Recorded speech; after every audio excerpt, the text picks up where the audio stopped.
Welcome back, everybody, to the Oakland A's franchise and MLB The Show 23. We're getting into our action now after the All-Star break, and we begin with start 15 for Joe Michael at the AAA level. He's already the #1 prospect in baseball, 84 overall. And I still want to keep developing Michael this year to get him as prepared as possible to be a big part of this rotation going forward. First strikeout of the day, picked up using the curveball. He gets the RPMs at 2,044, which I think is a bit below average. Now, this game got off to an interesting start because for Tacoma, they would be forced to call in a new pitcher after one pitch, where the starter hurt his finger. But we go to the second inning. Joe Michael, 2-2. This time, it's the changeup that gets the batter to reach outside the strike zone. Now, you might be wondering, what are we waiting for with Joe Michael? His main weaknesses are with home runs and just simple control. I like to get those in a better spot before he makes his major league debut. And there's a nice drive out of reach off the bat of Robert Poisson. Jeremy Ironman trying to bring him home, but he taps it back to the pitcher, Joey Lucchesi, who finishes off the inning. Top of the fourth, Joe Michael facing Francisco Mejia. And this one is ripped to the gap in left center for a leadoff double. After walking a batter with one down, 2 on, a ground ball that finds its way through into left field, loading the bases for Tacoma. Joe Michael facing the 7-hitter Jalen Davis, lined into right base hit. A run scores, and Tacoma sends home a second runner who slides across safely, 2-0. The fourth inning got a bit out of hand for Joe Michael, but he settled things back down in the fifth, picking up a strikeout there with a 98-mile-per-hour fastball. Michael is at 9.5 strikeouts per 9 innings, and a great diving play at second base finishes off the inning. That play made by Kevin Smith. But we're going to take this one now into the bottom of the fifth. Joey Lucchesi came in after the first pitch for Tacoma, basically having to start on no notice, and he just shut down our offense. This should have been a huge chance for us to light up the scoreboard. We finally get something here with one down. Jeremy Ironman blasts one to left field for a double. With one down, we get Lawrence Butler. Little jam, left center. And this one does fall in. Ironman read it, took off, and he scores, putting Las Vegas on the board at last. That's all we'd get there in the fifth inning. We go top of the sixth. Jared Kelenic strikes out on the changeup, just clipping the inside edge. That was strikeout number 7, and Michael would pick up number 8 on the high fastball. He went 6 innings, striking out 8, allowing 2 runs. Eventually, the offense needs to produce. And on a day where they had to scramble to make things work, Tacoma really did a fantastic job. But here is Dakota Hudson. Remember, we signed him last year. Things didn't work out great. Now he's at AAA. Trenton Brooks softly taps it on to short, and he is out. Second out here in the ninth. Looking for save 27. 2 strikes on J.J. Bleday. This one is hooked deep into right, and it's out of reach. Extra bases, and still a little hope for Las Vegas. Bleday keeps the game going, extends it for Shea Langoliers. Line drive, base hit left field. Bleday turns the corner, comes around, and scores. A little 2-out rally for Las Vegas as we force extra innings. And Luke Weaver gives up the base hit into center. Past the infield in. And Tacoma gets their run, so we go bottom 10. Dakota Hudson, a second chance. Lined by Kevin Smith into center field. It's almost like he blew 2 saves in this game. Here's a chance for Aaron Don to send the crowd home happy, but chasing the slider inside, falls behind 0-2, and softly taps it on to short. It'll take at least 11 in this one. Luke Weaver is still out there, and Mejia lines one over second base. Tacoma quickly scores their runner from second, so we've got to match it in the bottom of the 11th. Brooks barely makes contact, a swinging bunt, legging it out for an infield single, however. J.J. Bleday had the big double earlier, and now a base hit into right to tie things at 4. We've got a chance to win it with Robert Poisson at the plate. Runners at the corners, and he strikes out. We'll go to the 12th inning. I was having this game record before bed one night. It just wouldn't end. So we try things again, and this one gets away from Langoliers, who then throws it into left field to allow the run to score easily. That's a wild pitch plus an error. And you got Ricky Griggs on the mound now. 2 down, base hit off the mound into center field. And finally, someone's plated 2 here in one of these extra frames. We go bottom 12.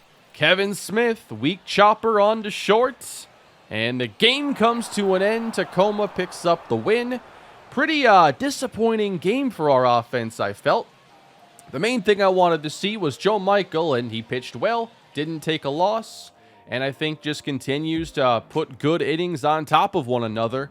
Did walk 3 in this one, but honestly, the walks haven't been out of control. It's just his control rating is one that you're concerned with, and the home run per 9's rather low. But I thought he used his entire arsenal really well in this game, and it was just a really solid start that unfortunately we couldn't back up with more scoring. Michael has now pitched 100 innings at the AAA level this season. He's an 84 overall. It's still just that home run per 9 at 53, the control at 44. I'm not sure exactly where I want those to be, but I'm just hoping those get better. And then, you know, he's going to make his debut likely next year, and we're going to make a big deal out of it.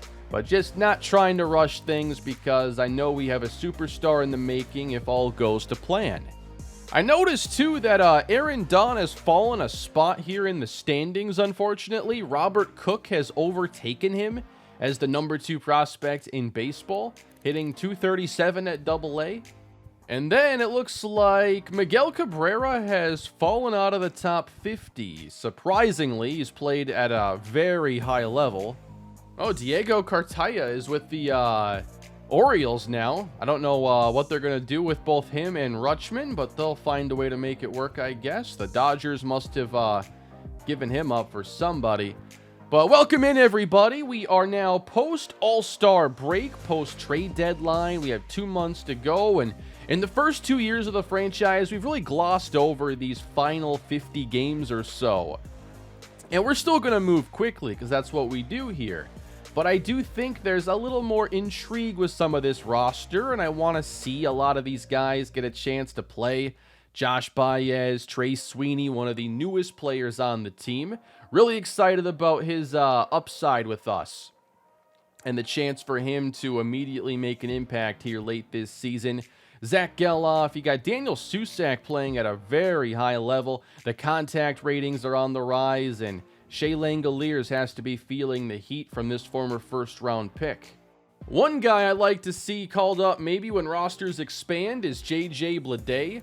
I really want to get this team better, not just in the batting average department, but also on base. And 91 discipline is by far the highest I think I've seen here. Maybe Juan Soto's got higher because he walks pretty much every time he's at bat. But Bleday does bring power and good on base to the table. So I'd like to give him a major league chance, even at 67 overall.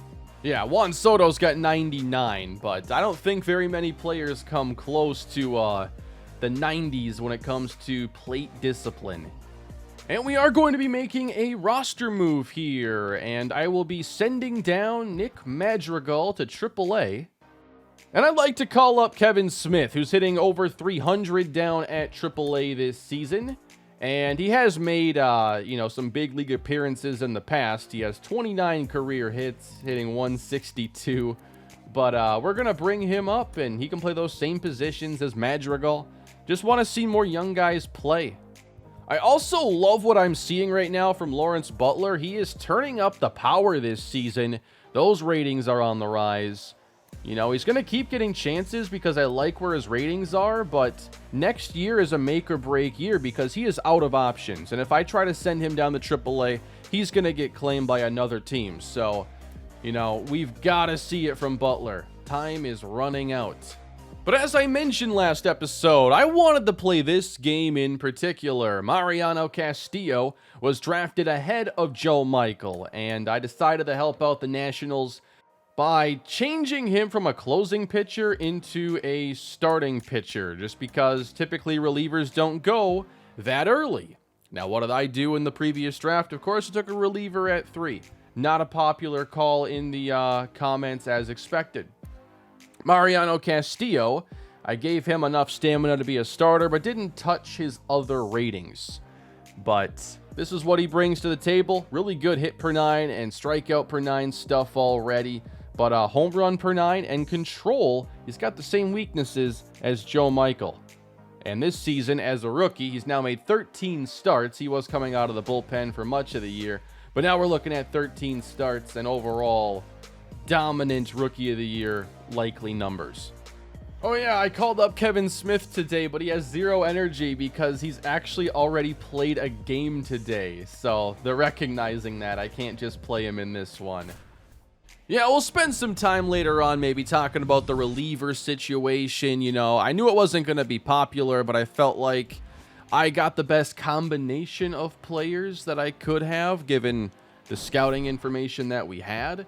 But here's our starter comparison, man. Luis Medina's had himself a very nice year. We're looking for players that can show their starters of the future for us. Well, I think Medina has done that. Walks are a little bit high, but the ERA is at a solid 3.5, 8.6 K per 9. I think that this is one of the biggest success stories of the entire year. We may have a guy who is a solid, 3 or 4 in the rotation. And for us, that is a huge find. So hoping for more of the same from Luis Medina as we get underway against Alex Verdugo. We come in 42 and 67. Would love to find a way to reach 70 wins. I think it's going to be tough unless we can get hot here late or a couple of these young guys really start to carry the offense. Way up there, 97. Verdugo swings under it. 1 and 2. That's way off the plate. And he takes the curveball. Good discipline from Verdugo as the count goes full. Missing low. A walk opens the game for Medina. And this one's lined into left, and suddenly 2 base runners for the Nationals. Joey Meneses can certainly hit. He's got 2 on here. And it's grounded. Arroyo gonna give it to Hernaiz, who completes the double play. Lane Thomas is their DH. Both these teams were in somewhat similar positions when the series got underway. Nationals had a lot more to work with, I think, in terms of prospects, especially following the trade of Juan Soto, giving them C.J. Abrams and Mackenzie Gore. 0 and 2, just off the plate. Got him with a fastball. Medina comes back to get his 0 in the first. And now we faced one of the nastiest rookies in the league. Now, he's not getting the strikeouts at an elite clip like Spencer Strider did as a rookie and now beyond, but the numbers speak for themselves. They're so good. But at the same time, he does struggle at times with control and home runs. Tyler Soderstrom has 15 of those this season, trying to lead our team. Strike one. Alrighty, clipping the outside edge there with a curve. And got him with a fastball up at 91. And after all the trade speculation, Seth Brown remains a part of our team. Just felt like I didn't want to trade him at this time. And I think that even though he's a little bit older, he's 32 years old, I think you can still consider a multi-year deal with him, which extends the possibilities of a trade. Nice two-seam fastball, and that is strike 3. A couple strikeouts for Castillo as we take this into the second inning. Keibert Ruiz. With the Dodgers in my Rockies franchise, he had some big hits against us. So I am afraid of him a little bit here. There you go. Got him with a slider at the knees. Strike 3 for Medina. Where did that miss? But we come back anyway and get ahead in the count. Missed outside. Full count. Trying to avoid the walk. 3-2 to James Wood. Just missed outside. Patrick McCain. This is a wide open stance he's got here. So I believe he was drafted. The name is very familiar. He's got some power. Little incomplete skill set at this point, but he's good at one thing, and that's hitting the ball far. I like the stance. You know, a lot of times players come in with like generic windup 1 or generic stance 1. I like seeing a little personality here from a player. And that one's cracked to Sweeney, who makes the catch. 106 off the bat. And now one sent towards Seth Brown, who retreats to end the inning. All right, a hitter's count for Josh Baez here in the second. 3-1. That didn't sound great. 82 off the bat. And an easy fly into left. Hoping we can showcase Trey Sweeney a little bit. Looks like he was a AAA All-Star. Of course he was. He was in the AAA All-Star game, and I failed to get a clip of him in the last episode. I knew I'd likely be trading for him, and I missed my chance to grab a clip. Yeah, I gotta speed things up. I don't know why I'm seeing things so poorly right now. He doesn't throw gas. He is in the low 90s. And now missing away with the fastball. So Michael was the pitcher in this class who had the dominant fastball, but they elect to take Mariano Castillo at 1 instead. And this one's into right field. Sweeney has his first Oakland A's hit. Was hoping to get that in this episode.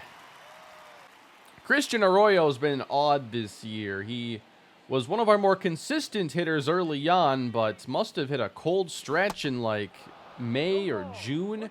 I wish in this game you could look at player stats by month. I think that'd be really useful to see like their hot streaks and, you know, how they start the month or start the season versus like follow it up.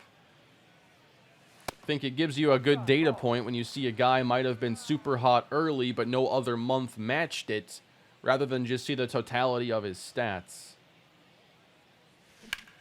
And Arroyo cranks one into left field. Hit pretty well. It's down at the warning track. Sweeney will round third. Gonna be a play, and he's safe. Trey Sweeney, 1-0 A's.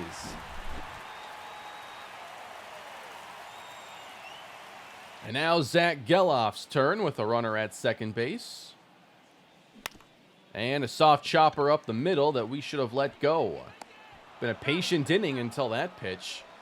And that'll give us Daniel Susac, and the way he's playing, you know, he would be our day one starter next year. I mean, I wasn't expecting offense on this level. Susac into left field. Going back, out of reach, and it's off the wall. Susac drives in one, and he'll end up at second with a double. Daniel Susac's 8th double. He's got 7 homers. How long has he even been here and he's hitting all these extra base hits? Can Daryl Hernaiz continue the fun? 2-2, 2 down, bottom of the second, man on second for number 22, Daryl Hernaiz. Sat back up the middle, trying to beat it out. Safe, and the inning continues. And here is Tyler Soderstrom. Ooh, come on. I still got to jump on that inside pitch better. We have a chant? The fans are chanting, "Let's go Oakland"? Can I get, we have to probably enhance that audio. It's so faint. You know, 8 people are not that loud, but still, I'm excited about that. No, outside.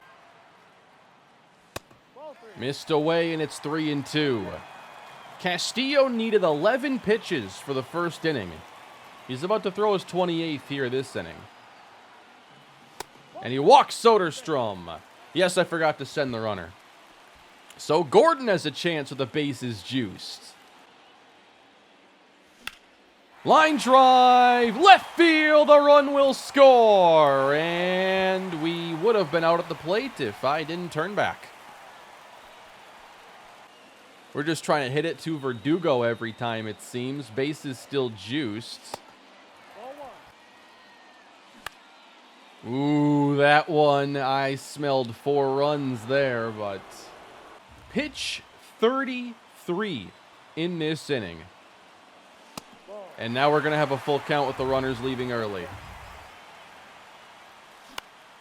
Popped it up. Shallow center. And a forgetful second inning comes to an end for Mariano Castillo. We'll see if he's able to rebound, but we sure got hot in that inning. That was fun.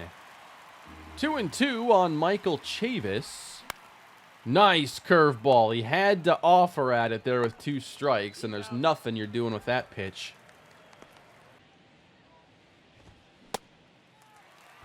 Big hack there from Verdugo as the count is even 2-2.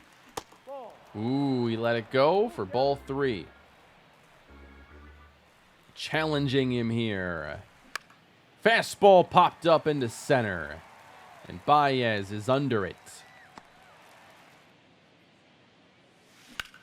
That's Baez to left center.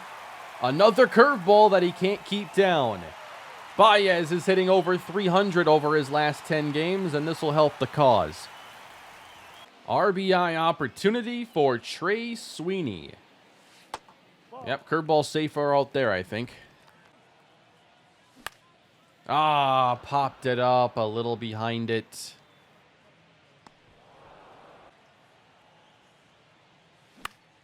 And a base hit into right. Arroyo comes through. We're going to wave him around. 4-0 Oakland. Wouldn't it have been something, though, if we had called up Joe Michael for this game right here, making his debut against the guy who went #1 over him? We're sticking to the plan, though, as much as I love a great storyline. Oh, my, another hanging curveball. Geloff, he will speed into second, and it's a double. Daniel Susac. Let's dive into his numbers a little bit here prior to this at-bat. Susac has only 136 at-bats, but he's been making the most of them. 7 doubles, 6 homers.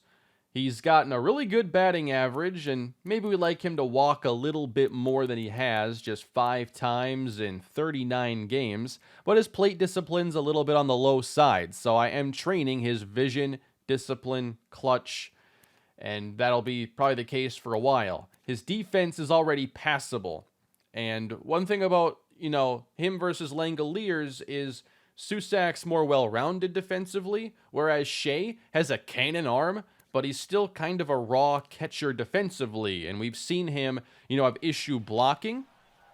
And now, the error he had earlier in this episode, he's made that error this year at the bigs. I've seen that play twice from him now. Susac, meanwhile, he just seems to be doing everything well. 1.2 WAR in a very short amount of time, relatively speaking, and a chance to add on to his RBIs with second and third occupied. I can't believe he still threw it. It's going to be a ground out to first with a run scored. And that is it for Mariano Castillo. Very nice day for us, getting the offense going against one of the young stars of the franchise. A nice cushion given to Luis Medina heading into the 4th inning. He's at 48 pitches with this slider away that hits the outside edge. Complete command. He went. What's exciting here, too, is he's got, like, max confidence or close in both the changeup and the slider. And they haven't really done well against the fastball today anyway, so we've got some 2-strike pitches that are money. We're just going to leave the curveball alone, most likely. There you go. He's had really good accuracy. Hitting tough spots of the zone. 1 and 2. That one dives low. He has bounced quite a few of these 2-strike off-speed pitches. But he gets the chase.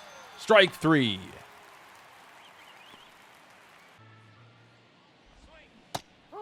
And what a way to finish off the inning. Medina is as hot as anybody on this team has been in year 3. 2 hits here for the Nationals in a 5-0 game. Soderstrom in the air, left field. Again, Verdugo on the move, but he gets to this one. Oh my! Deep drive off the bat of Gordon. It is caught. Again, back to back. I thought I had him, man. Slider swung on and missed by Patrick McCain. 2 and 2 from Medina. Missed inside. He's gotten to a lot of full counts, but he's been nailing these 3-2 pitches. And this one dives outside for ball 4. And now he falls behind the next batter, Brady House. He's got to throw strikes. And does not. Walking the first 2 here in the 5th, the Nationals have a chance. So he doesn't have a lot of confidence right now in his fastball when early on that seemed to be the go-to pitch. Oh, man. This strike zone is getting tighter as the game goes on. Ground ball to Darryl Hernaiz, and we're going to get 2 big outs right there. Would love to keep this run from scoring. It looks like stamina-wise, Medina will struggle, come on, to go north of 80 pitches or so. So this may be his last frame. We're going to have to get someone warm. Crack to right center field, deep and down at the warning track. Verdugo has a double. And now a chopper back to Medina. And he makes the play. 5 really good innings for Luis Medina today.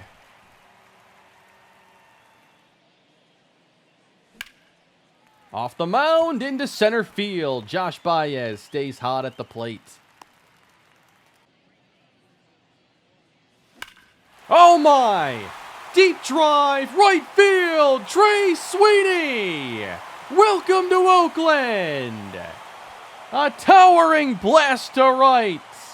446, his first home run as a member of the A's. We traded Teoscar Hernandez to get him.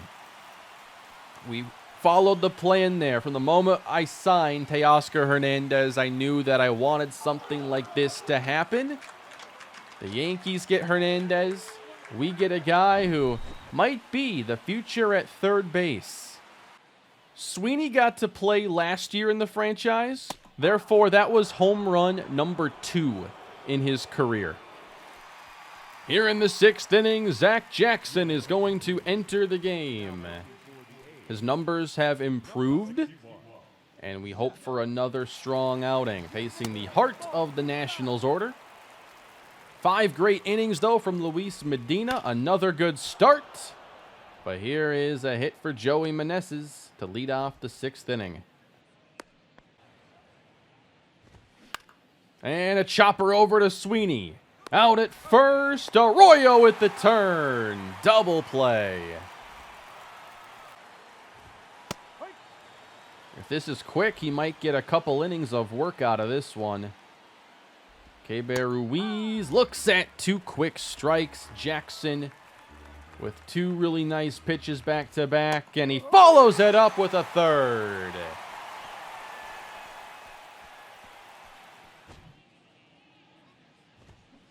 It took 8 pitches to finish off the 6th. Jackson returns. We can take that ERA down even further if we get 2 good innings compared to 1. Gordon in left has it measured. And that is 4 outs for Jackson. He's only allowed the 1 base runner. Clip the inside. He's just throwing strikes right now. Jackson is feeling it. 0-2. Not over the plate. It's 0-2. Throw it out here. Ooh, come on. Struck him out. 6 outs for Zach Jackson. What an outing.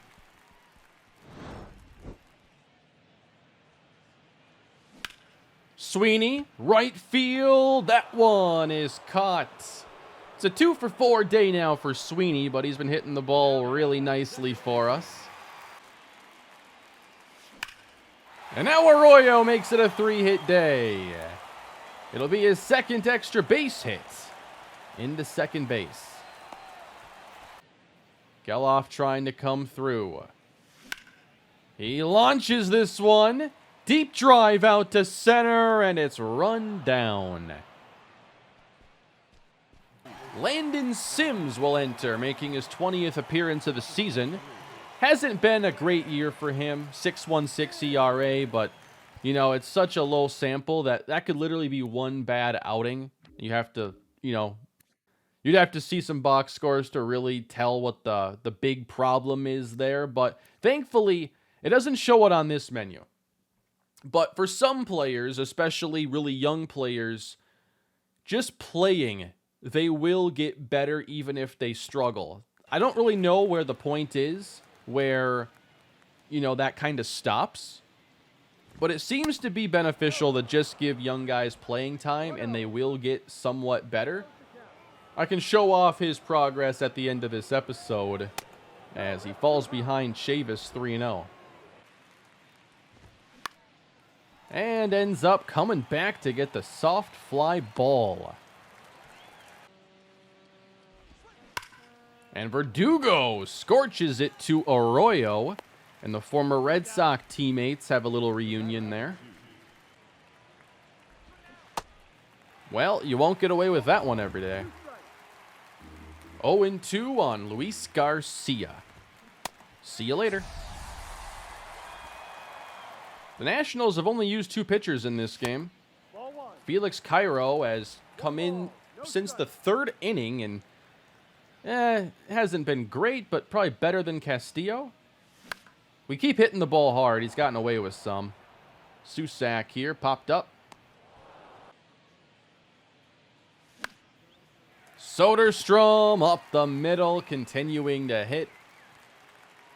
Waiting to see if we can get at least 1 more run. Here is Gordon.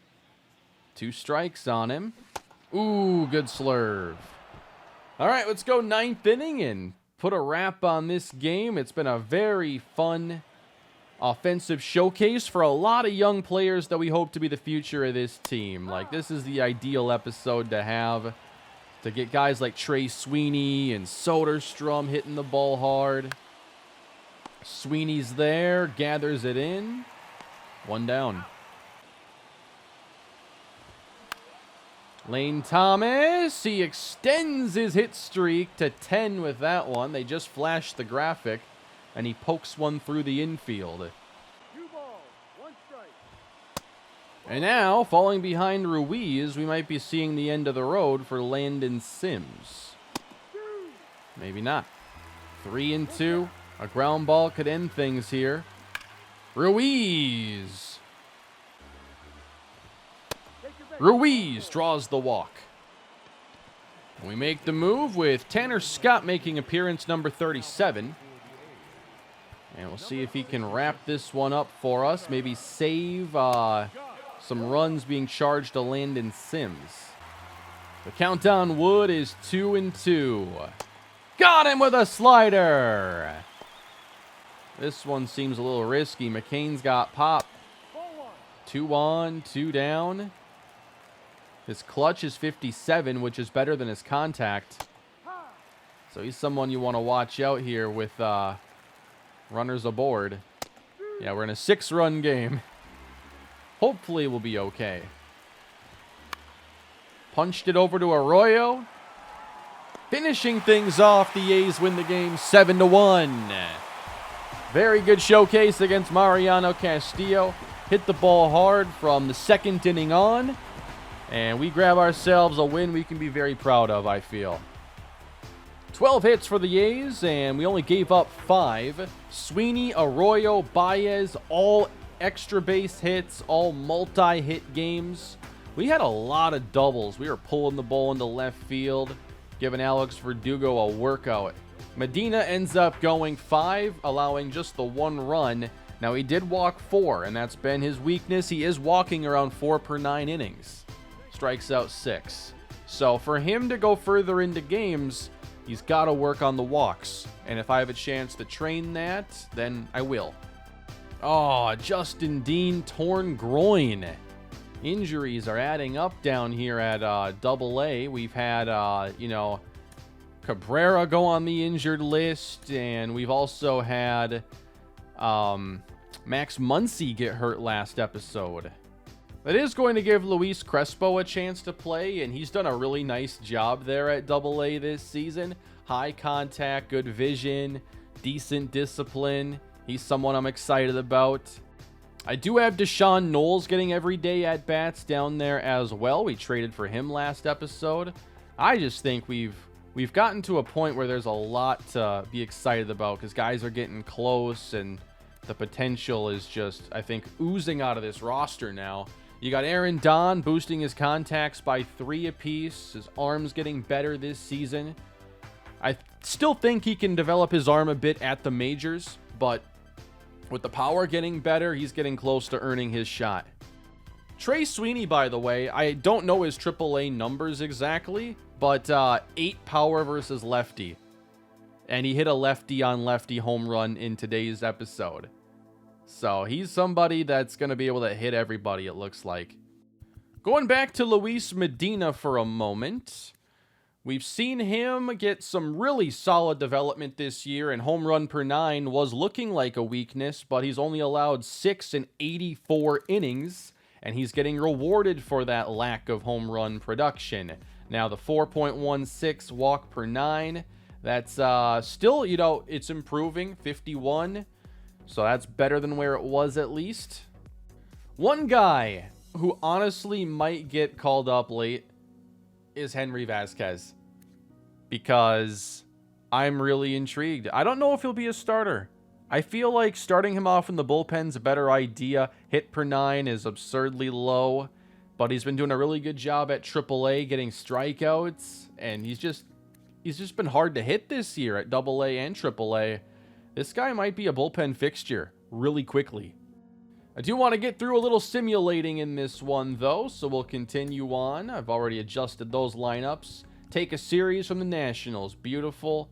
And then lose a series to the Astros before taking a series on the road against LA. Here's our 6-4 win we had against them. We had 2 errors and a 5-run 9th inning to get the job done here. Kyle Farmer hit a home run. He might have hit a grand slam. He had 4 RBIs. That was a pinch hit grand slam for Kyle Farmer. Clutch play. Acevedo gets save 26. Fujinami continues to struggle here this season.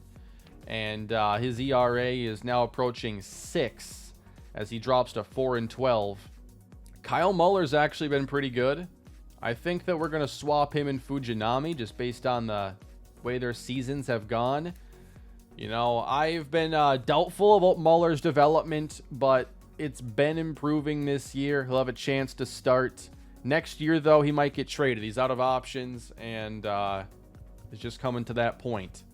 We haven't talked about Soroka in a little bit, but he's doing Soroka things. Not really striking anybody out, but also they're just not able to produce a whole lot against him. We're looking at one of his career bests in terms of ERA. We're looking at a 3.89 FIP. A lot to like, I think. Domingo Acevedo, by the way. He continues to earn a little bit of development. I'm sure that C potential's hurting to a degree, but he's been a pretty good closer, right? Miguel Cabrera, bruised foot. He's going to miss a couple days. And yes, he is DHing. Hopefully he can work on that durability. Durability is better by 3 for Cabrera. The guy can just flat out hit and reach base. Now, the numbers have fallen to 376 on base, but I still really hope it works out with him. I think he's got a chance to be really good. Luis Estrella's struggles are just continuing, hitting under 200 down at AA. Not really sure what's going on with him right now. You got Logan Davidson playing much better than he was earlier and even showing off a bit of power, allowing his ratings to reverse course and actually progress. Robert Poisson, meanwhile, he's actually in a cold streak right now. Madrigal is struggling at AAA. 13-5, a big win here for the A's. It's win number 50. Homers for Arroyo. Gordon had 2. And Hernaiz also hit like home run number 4 for him. So another good showcase here for the offense, as Waldichuk goes 5 innings and Mason Miller just goes 4, casually earning the save for going at least 3 innings. Oh, I didn't even realize you put up a 7-run first. Love that. And a sweep. Oh, no, it's a 4-game set. And that's going to bring us, Soroka versus Atlanta. We haven't seen the Braves in this series. That might be a fun one for next episode. 51-79 is where we find ourselves as the Rangers have separated themselves in 4th place. We are tied for the worst record in baseball with the Giants and the Nationals, the Rockies, Reds, Diamondbacks, Pirates also in the mix to be the worst teams this season. Little stat update for you here. Seth Brown, 23 home runs. We're looking at most likely a career high for him coming up shortly. Soderstrom has 17, Arroyo 14, and Gordon 13.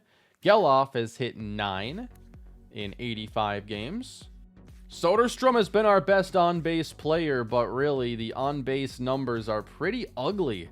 We've got to get some guys who will walk a lot more. That's going to be one of our focuses in the offseason if we decide to add anybody. Definitely focusing a bit more on the on-base stuff and plate discipline. Soderstrom, a very rock-solid 3.0 WAR. And Susak, who saw him coming in 2nd place? Yeah, he's going nowhere. This is his job until further notice.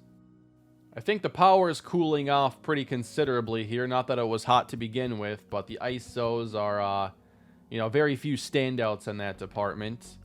We get to the pitchers. I want to see WAR there, and it's Soroka, Medina, Blackburn. Fujinami still 1.2. Must be doing something right. 29th in batting average. We are last place still in offense. Last place in on base. Only 2 players on our roster are above our team average in on base. It's being weighed down considerably. But that's going to do it for this episode, everybody. I hope you enjoyed, and let me know what you want to see throughout the rest of our action here in year 3. I might be able to sneak in a stream at some point to get a few more games in and to talk about the team with everybody.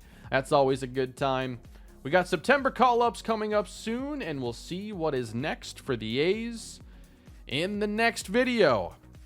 Please leave a like if you enjoyed, subscribe to the channel, and I'll catch you all in the next one. Have a great day.